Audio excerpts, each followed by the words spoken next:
For RCR TV, I'm Sean Kinney, and welcome to HetNet Happenings, where we take a look at all things DAAS, Wi-Fi, small cell, and much more.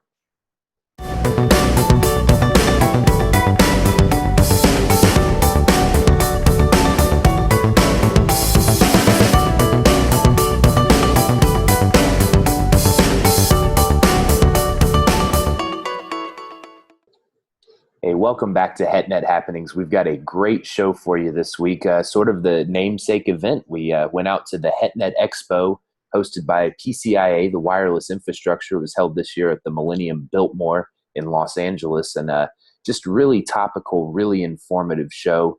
I guess some of the highlights were discussion around what in-building solutions like DAAS and small cell have to offer as it relates to federal mandates for in-building public safety networks, which is something that's poised to become a very lucrative growth industry in the next few years. And then we also heard a lot about convergence, and to my wit at least, that's sort of what we're talking about when we talk about a truly heterogeneous network, sort of the seamless network experience that's created by full integration of Wi-Fi, DAAS, small cell, and the macro level. And to give you sort of an overview of all of the important issues that were showcased at HetNet Expo, we sat down with Jonathan Adelstein, who's the president of PCIA, formerly of the FCC, and just a wealth of information as it relates to telecom policy and all sorts of other attendant subjects. So I'd like you to take a look at this interview with Jonathan Adelstein. For RCR TV, I'm Sean Kinney, and I'm joined today by Jonathan Adelstein, President and CEO of PCIA, the Wireless Infrastructure Association. Jonathan, thanks so much for taking some time to speak with us today. Well, thanks for having me, Sean. Well, you guys have really put together a tremendous program for HetNet Expo this year. We're in the Millennium Biltmore out in Los Angeles, and it's been a great setting and just a really informative show. What's really struck me listening to some of the panel discussions, the keynote addresses, and just speaking with some of the people in the industry that are here is how we're on the cusp of just a really interesting convergence point where we're going to see seamless connectivity between Wi-Fi, small cell, DAAS, and the macro layer. It's a really exciting time, but I was hoping you could help us better understand some of the technological challenges that need to be addressed before you really see that seamless experience. Well, there's a lot of challenges that still remain. We're still waiting for the HetNet to reach its full maturity because there's so many different roadblocks. Obviously, getting backhaul is an issue, getting power is an issue, making sure that the interface between the small cell and the macro is done right. Making sure that the systems are properly installed has been an issue. We've heard some complaints off of the speaking floor about the quality of deployments that are taking place and the amount of rework that has to be done in order to get it done right. So, we think it's necessary to work on these things, to work with utilities to make sure we can improve the process of getting this deployed. But it's got to happen. It's almost like you're pregnant and the baby's got to come out. We have so much demand for wireless data that we have no choice but to densify the networks because there's not going to be sufficient spectrum. Spectral efficiency technologies aren't proceeding in a way that can deal with a 700% increase in data demand over 5 years. So the only choice the carriers have in our entire ecosystem here is to provide antennas closer to the end user, which naturally leads to more congestion, more opportunities for harmful interference that people here are trying to figure out how to address. Yeah. And and this is the sort of obvious example, but everybody's familiar with Sprint's still unconfirmed plans to roll out a small cell network on a very large national scale. I've seen projections ranging from 50,000 to 70,000 deployments. And I guess I'm just not convinced that the industry as a whole, as it relates to small cell, has matured to the point where a rollout of that scale is feasible. You mentioned the process and how this needs to be streamlined, and I guess it's just tough when you consider all the different municipalities in play, each with their own set of policies, zoning guidelines, access, fiber networks. How do you scale a process that's so specific to each deployment? Well, it is difficult to do. In Japan, they had automatic right to put these small cells up, and this is the United States. It's a hassle block by block. It's a fight with utilities. It can be a fight with municipalities. It can be a fight with other carriers trying to figure out who gets the backhaul, who gets there. It's really quite a daunting deployment in the United States. We're trying to figure out ways to streamline that, as you noted. Whether it can be done quickly is an open question. Are there enough qualified personnel to do this if it's done on such a vast scale? We keep waiting for the market to take off. But when it does, I think we're going to see even more problems if suddenly a number of carriers at the same time start a massive deployment. Right now, we're not seeing that. We're seeing Verizon going pretty steadily, but fits and starts elsewhere. So if all carriers are starting to fire on all cylinders, then we're going to see a real crunch time. So we need to plan for that now. And so we're working with the municipalities, working with the utilities, working with the carriers and the vendors and the tower companies and the small cell and DAAS systems integrators all together to try to figure out how to move this forward as seamlessly as we can. It's going to be a very challenging process, but if we plan ahead, we think we can eliminate some of those obstacles. Yeah, you mentioned some of the workforce implications there in terms of how skilled of a technician do we need to deploy a small cell. I guess from my perspective, for vendors, that presents a huge opportunity to kind of automate that configuration process so that you can use less skilled labor but still easily drop the unit and then tie it back to your network. Well, some of the work is more skilled than others. A lot of it's fairly basic, but yet it's not getting done right. We're hearing a large number of these projects have to be redone, or even connectors aren't plugged together.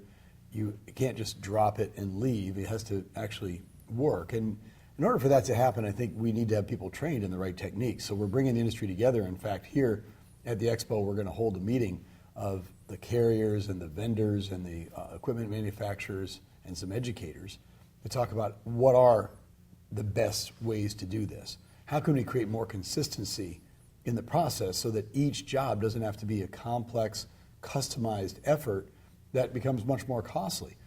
Certainly, the very nature of DAAS and small cells, there's going to be a lot of need for customization, particularly in this country, the way that we do things. But what are some of the common elements that we can make more consistent so that we can take those cost drivers out? Mm-hmm.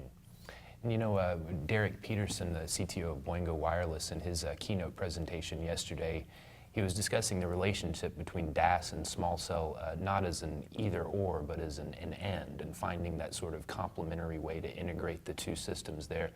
What is sort of the opportunity for carriers and for venue owners to work together to come up with a robust deployment that really drives good quality of experience, but also presents a beneficial business value to both sides? Well, Derek's right. I mean, there's right solutions for different buildings. It might be a different solution for one size or another, depending on the configuration.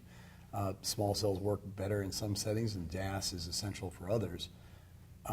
You know, the enterprises are quite confused. We have a lot of people here from enterprise and from hospitality, from REITs and the big owners of properties that are trying to figure out what's the right solution for me.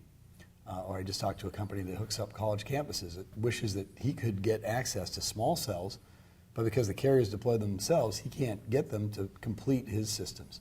So we need to help, I think, that dialogue. We're, I think, in a well-positioned place at the HetNet Forum to bring together these end users with the providers of the service to talk about what the right solutions are. We're not going to advocate one or the other because we have members that provide a number of different solutions, but to at least make it easier for these folks to figure it out. I think enterprises are going to have to step up and pay more often. A lot of folks that own buildings are used to charging rent, and they think, well, I need to charge rent for this. But if you think about it, when it comes to the water company, they don't ask the water company to install the toilets or the plumbing when they build the building. They don't ask the electric company to install the electrical systems within the building. Why should the telcos have to provide the expensive utility infrastructure that's necessary to provide seamless wireless connectivity throughout the building? They're going to have to realize, and I think they are beginning to realize more and more, that having this is an essential utility, that without it, they're not going to be able to rent that building. The person will go to the next building that has better connectivity. So it hasn't yet dawned on everybody. And the carriers don't have the capital to cover every building, particularly smaller enterprise buildings. You know, the very large ones are an easier business case to make.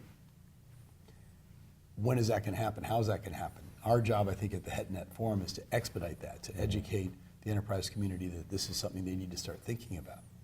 Yeah, and I think that's a great point, market education. I was recently visiting a friend of mine in downtown Austin. He just bought a new condo in a shiny, beautiful high-rise, and your phone doesn't work in there. It's clear that this was not considered when the construction was phased and planned. So now they're going to have to go through a costly retrofit to provide that essential utility. And is that a lack of market education? Yeah, I wonder about that. You know, when they put together One World Trade, which is a replacement for the World Trade Center, they didn't plan a DAAS system within it. They had to do some retrofitting. Now, eventually, as they were in the construction, one of our members helped put it together. Mm-hmm. But can you imagine in a building that's replacing a building where hundreds of firefighters died because they couldn't communicate properly, that this wouldn't be something that you would think about? Now, this was back in 2012, 2013. But if you don't think about it at One World Trade before you put the design together, where would you think about it? So we have some educating to do, I think, in smaller buildings. Public safety needs access. The customers in those buildings are going to want access. It's essential for the tenants to have that. That's now people get very frustrated if they don't have access to immediate data on their smartphones, and particularly enterprise situations. So it's going to come. You know, our job is to expedite it. How quickly can we make it happen? Because it can't happen soon enough. You know, earlier in our conversation, you mentioned spectral efficiency and densification. I find these very appealing because it helps us bolster our current LTE networks and really keep those advancing while they still have such a long runway of functionality. But to my wit, at least, I know 5G hasn't been standardized, but I really do think that spectral efficiency, densification, and access to new spectrum are going to be core pillars of a 5G standard. So it's great to see that we're able to almost lay a foundation for that now and get immediate return, but also, you know, have something that'll be useful 10 years, 20 years down the line. I think that's right. I mean, we have to think about that. I mean, you're right on the right track. There's three basic ways that you can get more throughput on wireless networks. It's spectrum, spectral efficiency through new technologies, and densification, or more base stations, more antennas. All three of these are helpful, but we're not getting a lot of new spectrum online, as RCR regularly notes. Spectral efficiency is a slow process. It might get 10, 15% more throughput. You get new generations every 5, 10 years, but it's not enough to fundamentally deal with the rapid increase in demand. So in the next 5 years, we think that the largest bulk of the solutions are going to come from densification, and that's why we've seen so much energy here at the HetNet Expo. Even though last year wasn't the best year in the industry, people are still waiting for that, glory to come, which Mark Gansey laid out this morning very eloquently in his statement, that there's no way around this, that there's going to be a vast increase in the number of cell sites, that the other two elements aren't sufficient to take care of the data demands that are going to be put on the network. You know, Jonathan, a couple weeks ago I was at the Texas Wireless Summit hosted by the University of Texas Austin's Wireless Networking and Communications Group, and one of the presenters there is a gentleman from Alcatel-Lucent Bell Labs, and he got a really big reaction from the room when he said that the full realization of massive MIMO at the macro layer would make small cells useless. What do you think about that? I don't think that's right. I think MIMO is coming. I think it's already here. I think that it's increasing efficiency, but I don't think the numbers I've seen are sufficient to deal with the data demands. We've already seen it integrated and not giving us the kind of throughput increase that you need to deal with the data demand. I think it's one of the many elements in the arsenal that we have in order to deal with this, but that's going to have to be combined with more spectrum. It's going to have to be combined with more densification. More spectrum. I know we've got incentive auction coming up in the early part of next year. Can you just give us a high-level overview of the new spectral resources that are slated to come online in the next few years? Well, we're not sure how much is going to come about because it's a reverse auction, then there's a forward auction afterwards, and there's a lot of open questions about how much spectrum will come online and in which markets. I'm hopeful that given the demand for spectrum, that it's going to be a great success, and I think the way the FCC is setting it up and trying to move it forward quickly is helpful, because the need is urgent, and it takes a long time once the auction is held for that to come online, for the broadcasters to be repacked and cleared, for the new infrastructure to be deployed on those frequencies and for the handsets to be swapped out so that they can accommodate that traffic. So again, in the next 5 years, we're not looking at a lot of relief from that. It's something that we need to do urgently because it's better than waiting 7 or 8 years. But in the near term, we won't get a lot of relief. Now, you could get anywhere from 80 to 120 megahertz of new spectrum, depending on which estimate you look at out of this. Right now, there is about shy of 650 megahertz in the public domain. So you're looking at an increase of roughly less than 20% in the amount of spectrum available for commercial mobile use, 20%. So in 5 years, we get 20% more spectrum, which could represent 20% more throughput, but we have a 700% increase by that time in data demand. So again, it's absolutely the essential element, because once you get that there, you can use new spectrally efficient technologies to get there. You can reuse that spectrum through densification, so it can provide a great deal of throughput, but 20% increase is not enough. That's why CTIA has called for 350 megahertz of additional spectrum that's needed, but I don't think that's going to be available unless we make major efforts today. I was thrilled that Congress is talking about, as part of a budget deal, requirement that agencies identify more spectrum to bring online. All of these are going to be necessary to deal with this insatiable demand for data. Yeah, and it is insatiable demand, and I guess what I took away from what you just explained so well is that there's never going to be a regulatory solution that'll totally make the congestion issue go away. It's going to have to be a big technological advancement. Is that? Well, I think technological advancement combined with densification, combined with whatever spectrum we can come up with, there's just not spectrum is not alone going to be adequate given the demands that are being placed on it. Technology is essential. I think all three elements are absolutely essential because without all three of them, you're not going to get there, and consumers will see some frustration, kind of like what happens now. If you ever get off the plane and you try to get on data and you can't because everybody that just landed is all going at the same time, right there in that spot, and the little wheel turns and everybody's really frustrated because you want to get your information. Well, we can't let that happen. I mean, we got to plan ahead, and that's what the HetNet Expo is all about, is making sure that the vendor community and the carrier community that's represented here, working together, can plan for this and can figure out ways to eliminate some of these roadblocks and to come up with the deals and the relationships and the partnerships to address the business needs of the end users. After all, the consumers are the ones that are driving this, they're paying the bills, and we got to make sure they get the data they want, when they want, and where they want. You know, if I remember correctly, I think HetNet Expo for next year is set for Houston on October 25th and 26th. But can you tell us a little bit about some of the other priorities for PCIA in 2016? Well, in terms of the HetNet, we are planning to work through a working group on a number of fronts. First of all, we want to find what are the cost drivers of small cell and DAAS that we can help to address, be it backhaul, be it the regulatory issues, be it some of the technological issues, be it the labor force needs that we're going to have to deploy this thing efficiently.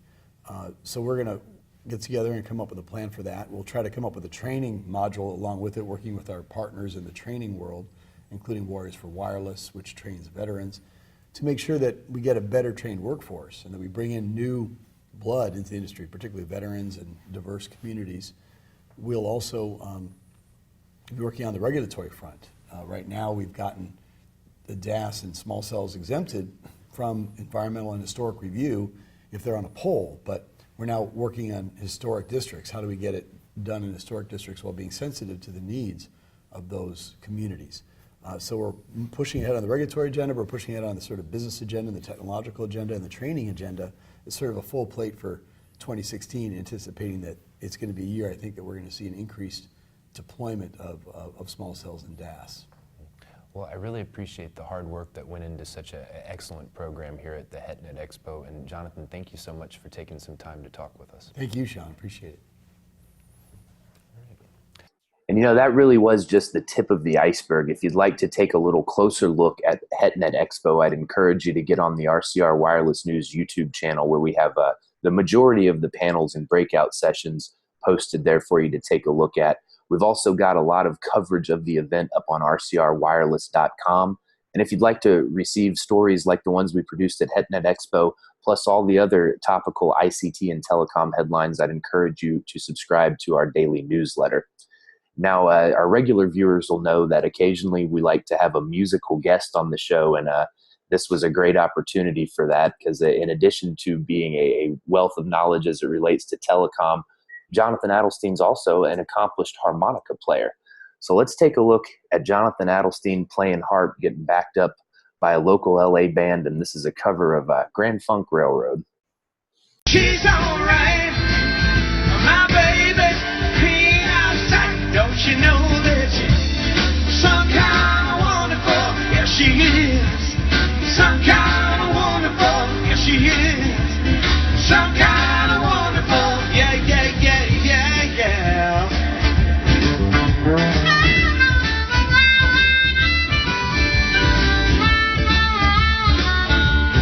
When I hold her in my arms, you know she sets my soul on fire. Yeah, when the baby kisses me, my heart becomes filled with desire. When she wraps her loving arms around me, about to drive me out of my mind.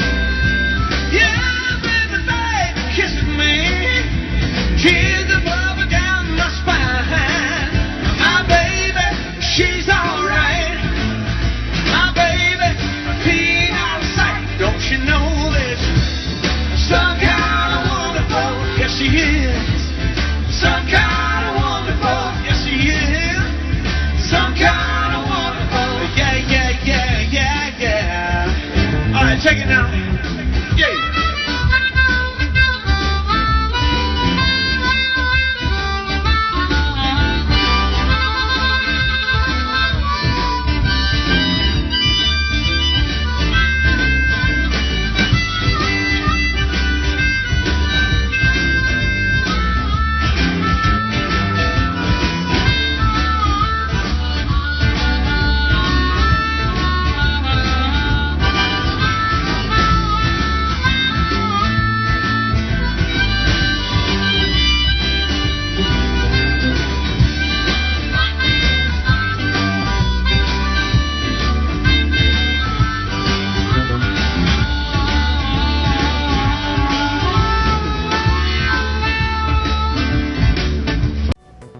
HetNet Happenings is a production of RCR TV. To reach Sean Kinney or to suggest a show topic for HetNet Happenings, you can reach Sean at skinney@rcrwireless.com. On Twitter at Sean Kinney RCR. To find out more about the latest in HetNet and all things wireless, dig into rcrwireless.com.